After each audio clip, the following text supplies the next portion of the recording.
What are some guy secrets girls don't know about? When people come crying to us, our first inclination is to fix the problem.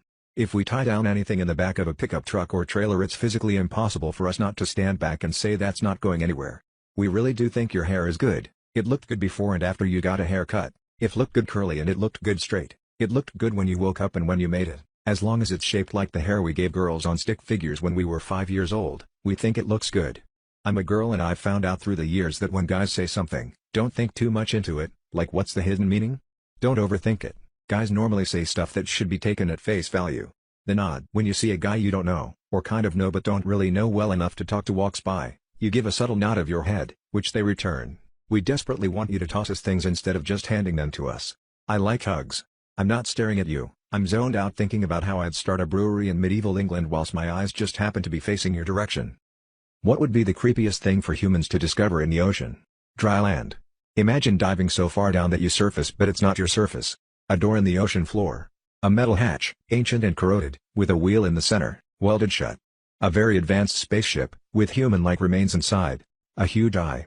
Imagine bumping into what you thought was coral, but then they separate to reveal a massive eyeball. Cthulhu. I mean, that would be effing scary. Mermaids. Like deep sea, realistic, intelligent mermaids. Nothing.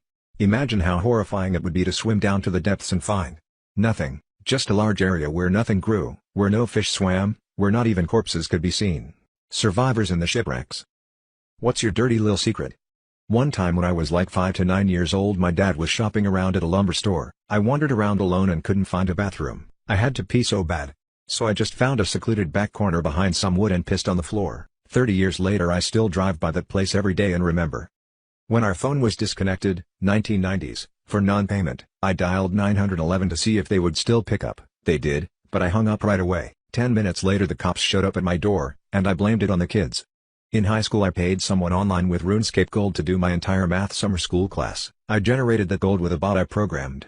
When I was about 8 I was in a supermarket with my mom and she had to use the bathroom. I was sat on the bench outside waiting and there was one of those press to break glass fire alarms on the wall. I wanted to know how hard you had to press it. Not very hard as it turns out. The whole store had to leave their shopping and go outside. Well over 100 people. Not sure what happened after that because we just went home. It's been 20 years and I've still never told anyone. What's the most embarrassing thing you did as a kid that you think about to this day?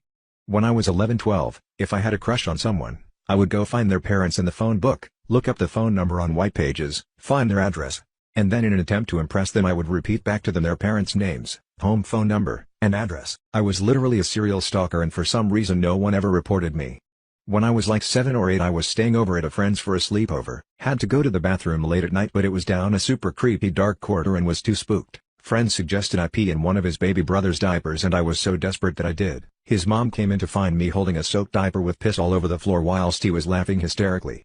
There was this one guy in geometry that was constantly making fun of me. One day, after I couldn't take it anymore, I pulled out my phone and acted like I was talking to snipers who were trained to follow around people who had been mean to me. I still cringe myself into a ball whenever I think about it. How often do soldiers return home to find no one there? It happened to my husband. He had a 1-year deployment. He couldn't wait to get back home to his wife. He adored her. Frankly, I resented that she received that deep emotion from him and threw it away. She met him at the airfield and drove them home. The fridge was stocked with his favorite food and drinks. Then she stood in the den and announced that she had met someone new and was leaving. Turned around, walked out to the other car which she had packed with all her belongings, and drove off. About 45 minutes later, the phone began ringing. It was some of their friends. They had seen her leave and were checking on him. Turns out they had all known. His wife wasn't discreet. He had no idea where she, and his car, went. A little over a year later he gets a call. It is his wife in some little town in Nebraska. The car has broken down and she needed him to come to her rescue. Sure, he tells her. I'm on my way. Then he pulled the tab on his beer and went back to watching the game.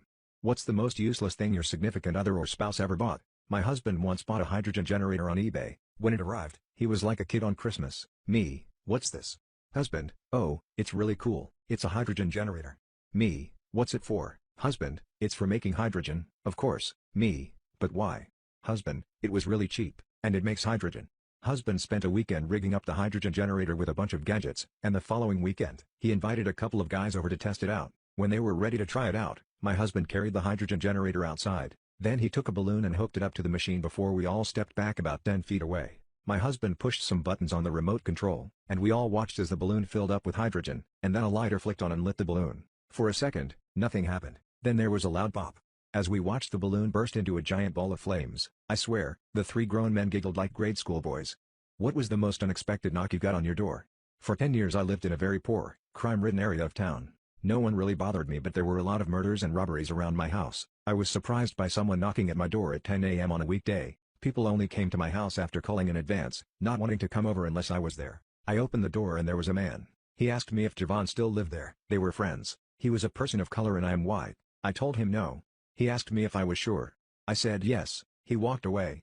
It was a ploy to knock on doors to see if anyone was home during the day and rob the house. I called the police and they said they would check. I told my wife and she was concerned. We went through the day without much happening. I had to work night shift that night. I left for work at 6:20 p.m. 10 minutes after I had left there was another knock at the door. My wife looked through the blinds and saw it was the same guy from earlier. She is a former Marine. She went in the bedroom and got her .380 pistol. We have a security door. She opened the door and he started another baloney story. She pointed the gun at him and told him to get down on the ground. Then she called the police. They came and he had several warrants for robbery, rape and other crimes. That was an unexpected knock, twice. What's the most ridiculous thing a high school counselor has done to you? I was struggling with my grades. My counselor called me into his office to try to impress on me how I needed to get my grades up to get into a good college. I mentioned I was working part-time at a McDonald's. He said, "You don't want to work at McDonald's your whole life, do you?" I gaped at him for a moment. Then I gathered my books and walked out. My plan, at that time, was to work for McDonald's. I'd even written a paper for a class outlining my career path. "You don't want to work at McDonald's." He said this to the daughter of a franchisee who owned 18 McDonald's restaurants. My father started working at a McDonald's when he was 20. He worked his ass off, impressed the right people, made good money and bought his first 2 stores when I was 8 years old. By the time I was in high school, he employed hundreds of people. Any member of his upper management, few of whom went to college, made roughly twice as much money, or more, than a high school counselor did. You don't want to work at McDonald's your whole life. Actually, yes, I did. It worked out quite well for my family. What did you do to find out who's stealing your lunch? I suppose that you could do what my sister did in this situation. She put her food in the fridge and then waited for the 2 p.m. meeting, when everyone was there. A little after 2 a.m., I called. She acted frightened to everyone at the meeting. She said that her boss got really concerned and asked what was wrong. She told him, in front of everyone, that the seasoning she had put on the food had been poisoned and that she didn't know it. She said that I had left it in a spice container on the counter and she didn't know.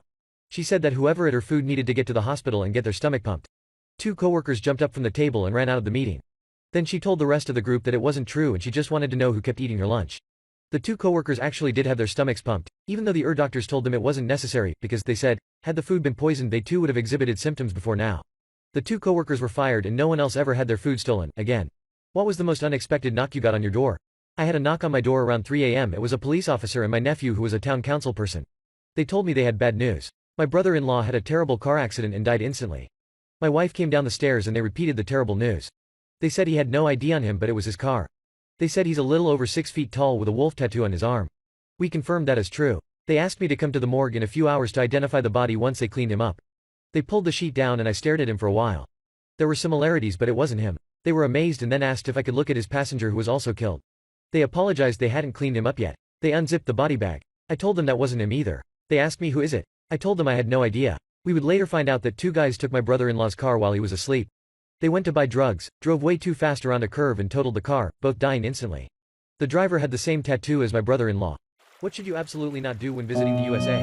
I was pulled over by a police officer while driving in Iowa. It was 1 week after I had arrived in the USA for the first time. I had accidentally made a minor mistake disobeying a traffic sign. Back home in Australia it's considered polite to get out of your car and walk over to the police officer's car and hand him your license so he doesn't have to get out of his seat. I wanted to be extra polite so I immediately jumped out of my car and walked towards his car while reaching into my back pocket. I'm lucky to be alive. Things got immediately serious. The police officer's hand went to his weapon and I responded by dropping to my knees with my hands up. He yelled a bunch of things at me but my memory is vague because my heartbeat was suddenly pulsing and my ears blotting out all sound. I don't know if he drew his weapon or not. I was staring intently at the ground, shaking and trying to project non-threatening vibes. My next memory is that there were 3 police cars around me and a bunch of cops who'd been called for backup. They were all keeping their hands close to their guns. After some time passed the tensions de-escalated and they told me to get up. I gave the officer my license and tried to explain why I'd approached him. It was completely incomprehensible to him that there was a place where people don't fear cops and vice versa at traffic stops. It was as though I was trying to tell him that I came from Narnia and our cops were all talking animals. What did your boss ever say in the office that caused you to resign? Not me, but my niece's husband. The boss told him he had to start staying later. I do not know if he was salaried or hourly. He explained he couldn't as he had 2 little girls at home and his wife also worked. I think the arrangement was she dropped them off at daycare and he picked them up and he had over an hour commute. Boss said doesn't matter, you need to work later hours. Again, he explains why he can't. Again, boss says he has no choice, Niece's husband takes out his company-issued cell phone, calls his wife and says, "Honey, I just quit my job." Hangs up, lays the phone down on boss's desk and walks out. Had a new job within 2 weeks, higher pay and less than 30 minutes from home.